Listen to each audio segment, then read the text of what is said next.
Hello everyone, welcome to my another new video. আশা করছি সবাই খুব ভালো আছেন, সুস্থ আছেন। নতুন আরও একটি রেসিপি নিয়ে আজকে আমি চলে এসেছি। বাসায় মেয়োনিজ তো আমরা সবাই তৈরি করে থাকি, তো আজকে আমি মেয়োনিজ তৈরি করে দেখাবো। কিন্তু আজকের মেয়োনিজটা আমি তৈরি করেছি অ্যাভোকেডো দিয়ে।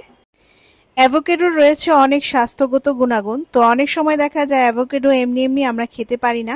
এভাবে মেয়োনিজ তৈরি করে খেলে কিন্তু খুবই ভালো লাগে। আশা করছি আমার আজকের রেসিপিটি আপনাদের কাছে ভালো লাগবে। রেসিপিটি ভালো লাগলে রেসিপিটিতে ছোট একটা লাইক দিয়ে উৎসাহিত করবেন। আর যারা এখনো আমার চ্যানেলটি সাবস্ক্রাইব করেননি, চ্যানেলটি সাবস্ক্রাইব করে পাশে থাকা রিকোয়েস্ট থাকলো। আর পাশে থাকা বেল আইকনটিতে প্রেস করে রাখলে যখন আমি নতুন রেসিপি আপলোড দিব আপনাদের কাছে নোটিফিকেশন চলে যাবে। অ্যাভোকেডো দিয়ে মেয়োনিজ তৈরি করার জন্য প্রথমেই এখানে আমি নিয়েছি একটার অর্ধেকটা অ্যাভোকেডো। এরপর অ্যাভোকেডোর খোসা ছাড়িয়ে এখন ছোট ছোট পিস করে কেটে নিচ্ছি অ্যাভোকেডোগুলো। অ্যাভোকেডো কাটা হয়ে গেলে এখন একটি বাটিতে তুলে নিচ্ছি। মেয়োনিজ তৈরির জন্য এখানে একটি সিদ্ধ ডিম আমি খোসা ছাড়িয়ে নিয়েছি।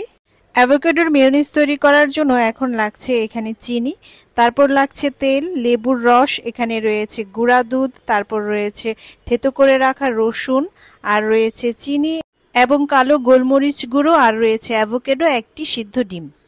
অ্যাভোকেডোর মেয়োনিজ তৈরির জন্য এখন লাগবে একটি মিক্সার। এই মিক্সারে এখন আমি দিয়ে দিচ্ছি অ্যাভোকেডো এবং সিদ্ধ ডিম। এরপর যোগ করতে হবে হাফ চা চামচ পরিমাণ লবণ। এখানে 1 চা চামচ পরিমাণ লেবুর রস রয়েছে, সেটা যোগ করে দিচ্ছি।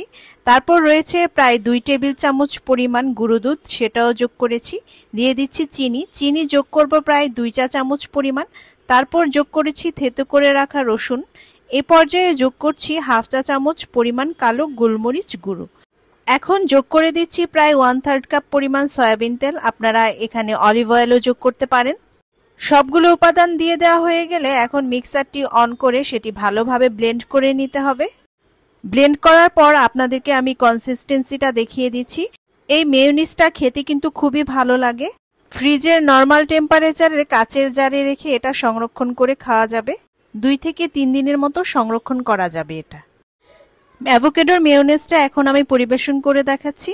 যে কোনো স্ন্যাক্সের সাথেই কিন্তু এটা খাওয়া যাবে। আজকে আমি মিনি সিঙ্গারার সাথে পরিবেশন করে দেখিয়েছি। পাউরুটিতে কিংবা পাউরুটি টোস্ট করে এতে স্প্রেড করে খেতে কিন্তু খুবই ভালো লাগে এই মেয়োনিজ। টোস্টে স্প্রেড করে খেতেও কিন্তু খুবই ভালো লাগে। আশা করছি আজকের এই অ্যাভোকেডোর মেয়োনিজ রেসিপিটি আপনাদের কাছে ভালো লেগেছে। ভালো লাগলে চ্যানেলটি সাবস্ক্রাইব করে পাশে থাকার রিকোয়েস্ট থাকলো। সবাই ভালো থাকবেন, সুস্থ থাকবেন, আমার এবং আমার পরিবারের জন্য দোয়া করবেন। আল্লাহ হাফেজ।